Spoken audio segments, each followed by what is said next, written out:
Another round in the books. Welcome back to Not Another Moto Pod, hosted by Sam Fury. We're going to touch base on the Indianapolis Supercross, round 9 of the 2025 series. We had the East West Showdown, first one of the year. We also had a good race in the 450 class. Dare I say this was the first boring or normal race that we've had in a while. In both classes, we kind of had some runaways with the guy who crossed the finish line first on the first lap. But nevertheless, good riding, good races. We got a 1 week break here, so let's jump into Indianapolis. Starting off with 250s, Seth Hamaker, first place. I said last week that I thought Seth was going to win one of these. I didn't think it was going to be the showdown. And after a third place in his heat race, I didn't think it was going to be this week. But Seth looked good. Seth got the whole shot and led from wire to wire. A really good race from Seth Hamaker. We've learned a lot on the broadcast from Jet Lawrence being in the booth this week that they have kind of tempered down his riding a bit. He's training at the 83 compound this year, tempered down his riding a bit, so he's gotten away from that crashy style that we've seen from Seth Hamaker. Seth has always had the speed. Obviously, this is his second career win, but first win in 4 years. So really good for Seth Hamaker. Excited to see what comes of this, if this kind of unlocks something in him or puts him closer to the podium every week. So really good ride again by Seth Hamaker, first place. Second place, Tom Vial. Vial, fourth place in his heat race. Again, I didn't really see this from Vial, but I mean, you think about it, the way that this track broke down really kind of fitted Vial's style. No body blitz in the whoops, just ruts everywhere. A slower style track and a great ride by Vial. Yet again, to put himself on the podium and in contention. He is now the red plate holder on this East Coast. So really good ride by Tom Vial. Third place, Hayden Deegan. Deegan looked great in his heat race. Won the West Coast heat race this week. Looked like he was going to repeat in the main event. He was about sixth place off the start. Not a bad ride, but it was kind of follow the leader from there. Deegan it looked fast. He was gaining on Vial pretty quickly, and then with about, I think, 4 minutes or so left, obviously cased that big jump in the rhythm section and went off track into the nets. At that point, he lost a lot of time, and the chase was kind of over. There was no way for him to get up to Vial. I think he was about 12 seconds behind at that point. But a good ride from Deegan nonetheless. First West Coast rider this week, so good for him to podium and extend his points lead. Fourth place, RJ Hampshire. RJ probably rode the best ride of anyone in the main event. He had a terrible start. I think he was around 14th, 15th, and just made passes methodically, rode great all the way up to fourth place. So good for RJ to rebound and to hold his fellow East counterparts closer to him as he attempts to, kind of track down this championship. He was down, obviously, a lot of points after Tampa, after the first round of the East Coast. So good to see him kind of making his way back to form. Really good ride by RJ there. Fifth place, Cole Davies. If RJ had the best ride, Cole Davies probably had the second best ride.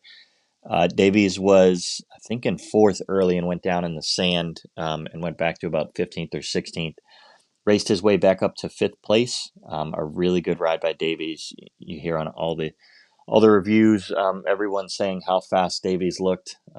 Still blitzing the whoops the entire race. Probably the only one out there doing that. So really wish Davies had not gone down in the sand early. I would have liked to see if he could have maybe challenged for the lead or maybe challenged Deegan for the podium. I think that would have been interesting. But unfortunate for Davies, but again, a really good ride by him. Sixth place, Joe Shimoda. Shimoda looked feisty early. Went backwards a little bit, had a few guys go by him, but looked pretty good early. So good ride for Joe Shimoda. It looks that he has healed up a bit from his broken finger that we saw earlier in the series, obviously. So he's rounding back into that race one form. Hope to see Joe, be full strength by the end of this series and looking good going into outdoors. The championship is he's 27 points down with 4 races left on that West Coast, all but gone, unfortunately for Joe. But like I said, look to see Joe, look strong going into outdoors. Seventh place, Max Anstey. Kind of an odd ride from Max. I think he was in eighth or so off the start. Didn't really go anywhere. Guys in front of him went backwards. Juju, for instance. but he didn't really do much other than stay where he was. That's, RJ got by him, Davies got past him. So really an odd ride for Anstey. Did lose the red plate after this week, so interested to see how Anstey rebounds next race in Birmingham. We are off next week, but after the off week, we go to Birmingham. So interested to see how Anstey can bounce back. Eighth place, Juju. Juju had a good start. I think he was third off the start. Went backwards a bit. We know he's ailing with the shoulder, unfortunately, so went backwards, but to salvage eighth, good ride for him. Ninth place, Marchbanks started ninth, 10th, finished ninth, 10th. Not much from him on the night. Max Volan, 10th. He moved up a bit through the field. Didn't see much of him on TV, but good for him to salvage a 10th place. 11th, Dax Bennick. Bennick was having a rough ride. I think he started around 8th or so, and I think he went backwards and raced his way back up to 11th, if I remember correctly. So decent ride from Dax. Expect more, but, coming back from his concussion, this is his second race back, so good for Dax. 12th place, Austin Forkner. Forkner actually rode much better than his results say. He not great in the heat race. He got fourth in the LCQ, barely qualified, and then he went down in the first turn. Just a little tip over, but put him last place. Was able to find his way back up to 12th. So a good rebound there for Forkner, but obviously not what we expect. Hope to see Forkner maybe get up in that top 5. I don't know. He hasn't looked good lately, but hope to see Forkner, improve week by week. 13th, Cullen Park. Park went backwards a bit, kind of expected with the guys that beat him, but a good ride for Cullen Park. 14th, Nate Thrasher. Didn't see much of Thrasher on the night. 15th, Mosman. I believe Mosman went down. I believe he was, 11 or 12. Earlier in the race, not much flash from him. He looked good in the heat race, third place, but again, not much from Mosman on the night other than going down. 16th, Lux Turner. 17th, Cody Schock. We did see Cody Schock go down with Mumford in the sand. Cody was running much higher than 17th. Obviously, finished, I believe, 14th last week in the 450 class, finished second on the 250 class a week before that. So not a great race for Cody Schock. A big points hit. We know a top 3 in the points would be big for Cody Schock after he did so last year. So unfortunate 17th after going down again with Mumphy. 18th, Hunter Yoder got absolutely destroyed by Jet Reynolds on the last lap of the heat race, and then went out and won the LCQ. Had some words for Jet, but yeah, 18th, a bounce back for Yoder. I'm sure he's hurting after getting smashed by Jet. 19th, Mumphy. We did see him go down in the sand. Him and Cody Schock were battling, like I said, much further up the lineup. So unfortunate 19th place for Mumphy. 20th, Towers. Didn't see much from Gavin Towers on the night, but 20th is where he's been finishing on his respective coast anyway. So good for him to pull out a 20th in the showdown. 21st, Chance Hymas. We saw Hymas down over the over-under bridge, of course. I think he DNF'd. 21st, not great for Hymas. He was kind of in the back early in the race. I'm not sure if he went down early as well or if he just had a really bad start. He did make his way up a few positions, but obviously went down late there. 22nd, Jet Reynolds. Not sure what happened. Obviously, again, we saw him smash Yoder at the end of the heat race to qualify, but he DNF'd pretty early in this race. Jumping into the points, I'll go both classes since we had the showdown this week. East, we have Tom Bial taking the red plate away from Max Anstey by 1 point. Third place is Seth Hamaker, down 11. And fourth is RJ Hampshire, down 12. There is 6 races left on the East Coast, so I'm very interested to see what happens between these top 4. I think right now I'm picking RJ, if he doesn't RJ. But I think to me he'd probably be the most solid guy moving forward. He showed what he has last year. We obviously know he has the speed. Going to the West Coast, Deegan now has a 12-point lead over Juju Beaumaire, a 25-point lead over Cole Davies, and a 27-point lead over Joe Shimoda. Again, we talked about this last time. We know Juju's a bit injured, and Deegan extended his points lead from 6 to 12. So with 4 races left, if Deegan picks up any more points, especially with two more showdowns, things could get away from Juju very quickly here. 12 is going to be a pretty big gap with the way, respectively, that these two are riding. Deegan is really on the up and up, and Juju is kind of losing form now. So 12 points may be insurmountable at this point, unfortunately for Juju. Our next race, we do have a week off, and then the East will go to Birmingham for a Triple Crown. And then West will see them back the week after that in Seattle. I will luckily be in attendance for both of these races, and I'm very excited to get to see another East round and then a Triple Crown, of course. Always love watching these live, and then going west to see our first West Coast live West Coast race of the year in Seattle. Jumping into 450s, another week, another Cooper Webb win, another points haul over Chase Sexton. So really good ride by Cooper Webb. Really interesting this race. The top four guys around the first turn were the top four finishers in this race. Really showed how the track broke down and how treacherous it was, how difficult it was to pass. Webb rode, great out front, made a pass on Barcia right before the finish line on the first lap. Just a classic, perfect laps by Webb. Really good ride by him. Second place, Justin Cooper, his best finish of the year, first podium of the season, and second of his 450 career. Really good to see Jay Coop doing this. He's getting better and better every week. Had a lot of criticism early in the year for Justin Cooper.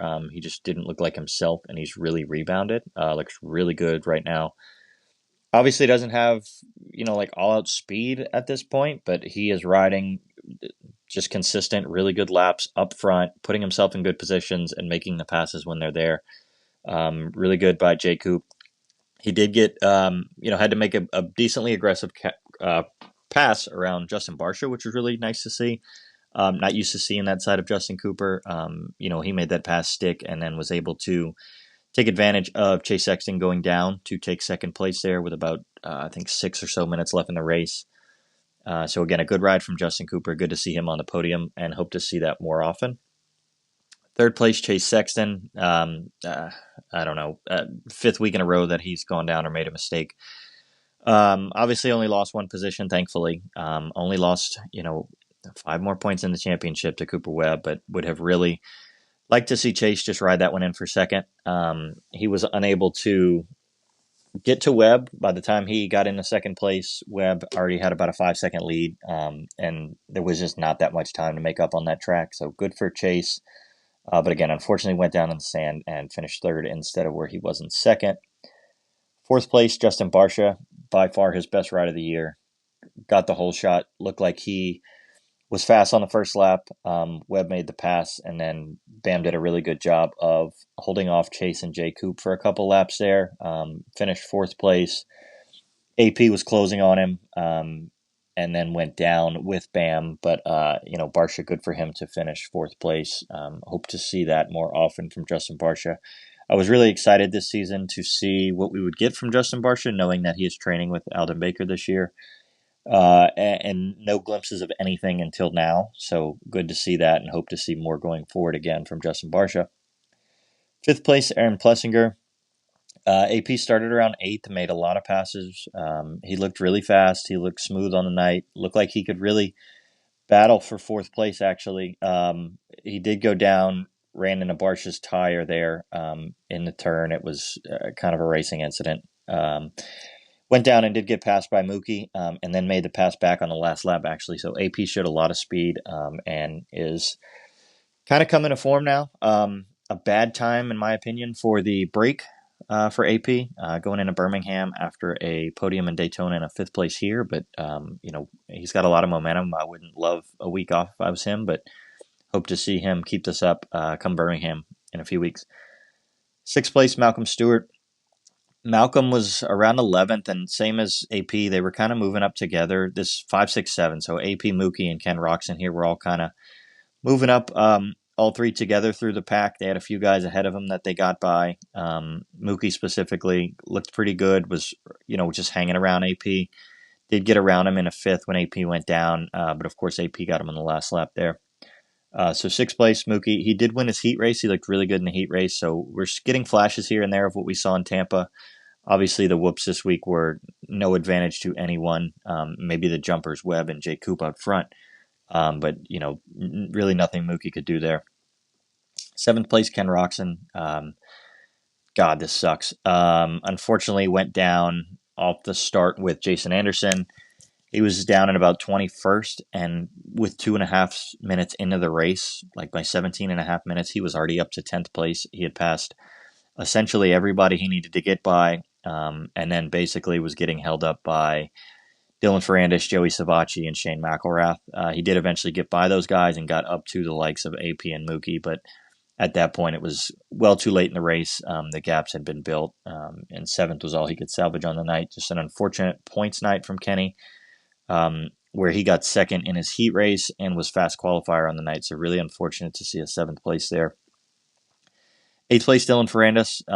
I think same as last week, but he started up in fifth, so he looked good early. He actually looked like he was holding up Kenny in the heat race and in the main event a couple times. But good eighth place for him. Like I said, it's better to see him up front and maybe get an eighth than starting backwards and moving eighth and he's invisible. So good to see him this week. Ninth place, Justin Hill. Just continued almost consistency, I guess, in the top 10. I don't know what to say about Justin Hill. We know his all-out speed. We know that he can get a top 5 in this class, but we know more than likely he's going to finish, 8 to 11. So a decent ride from Hill. Didn't see much of him in the main event. He looked spicy in the heat and then went backwards, so I'm not really sure what happened there. 10th place, Shane McElrath. Shane was in 6th early and kind of went backwards, falling back to where he's kind of been in this 10, 11, 12 range. I think 10 may be his best race of the year. 11th place, Anderson. Again, Anderson went down off the start with Kenny. I think it was Anderson's fault, I guess, technically. Really just a tip over, but put him in 22nd. He took a while to make some moves. He was in 18th pretty late in the race and then started making a lot of moves later in the race. So good for him to finish salvage in 11th here. Obviously not the speed that we've seen from Anderson early in the year, unfortunately, has completely taken him out of the title hunt. But yeah, maybe he could be a wild card winner one of these weeks. We have a Triple Crown next week, next time we come back in Birmingham. So maybe look to see Anderson get up front again. 12th place, Mitchell Oldenburg, about where he's finished all year. 13th place, Benny Bloss, about where he's finished all year. The two beta guys. 14th, Colt Nichols, again, about where he's finished this year. Not much from either of these guys. We would have liked to see more from Colt. He's won here twice in the 250 class. He was featured on the Pat McAfee show on ESPN this week. That was pretty cool. Good watch and good for the sport. 15th, Kyle Chisholm. Good ride for Chiz. I think he's got a couple 15ths these last few weeks. Mitchell Harrison, 16th. He's been finishing around here lately. 17th, Kevin Morans. I've said this 8 times this year. Good for Kevin Morans to continue to make mains every week. Obviously, the class has gotten less deep as we've gone along. So many injuries, but Morans belongs in the main events, and he keeps putting him in week after week, so that's really good for Morans. 18th, Jerry Robin, about where we've seen him finish. Got in through the LCQ. 19th, Freddie Norn, still healing from an injury. 20th, Jeremy Han, his first main event since Tampa, since he went down with Kenny in the sand back in Tampa, so good for Han to rebound. 21st, A-Rod, didn't see much of him. I know he was three laps down at the end of the race, so I do believe he finished, but didn't see much of him. He did start in the top 10 and went backwards, so I'm assuming he went down at some point.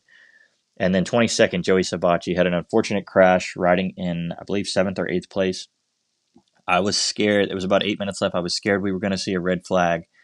At this point, Cooper Webb already had like an 8-second gap up front. All the positions were essentially set, and I was scared they were going to bring out the red flag, but they did not. Just the red cross. And so, unfortunate for Joey, I believe he did so. He was hurt and would be back in a couple weeks. Nothing too major, I believe, is what I saw.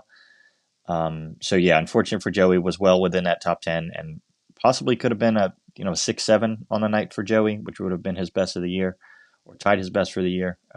So just unfortunate for Savacci there. The points now, Cooper Webb has a 15-point lead over Chase Sexton. it's a good time to have this break for Chase. 5 consecutive races where something has gone wrong, that has just been detrimental to him. So really unfortunate. I mean, he went from having the red plate to being 15 down in these last 5 races. And then Ken Roxon, after a rough night, is now 26 points down, so over a full main event down. Um, I really hope to see these two bounce back when we get to the Triple Crown in Birmingham after the week off. Kenny did say he was sick during the week. We know Kenny doesn't have the strongest immune system after all these surgeries and things that he's put his body through over the years. His autoimmune system is not great. We've seen him with Epstein-Barr year after year, things like this. So hopefully this is not the beginning of that. Hopefully he can stay strong during the second half of this season.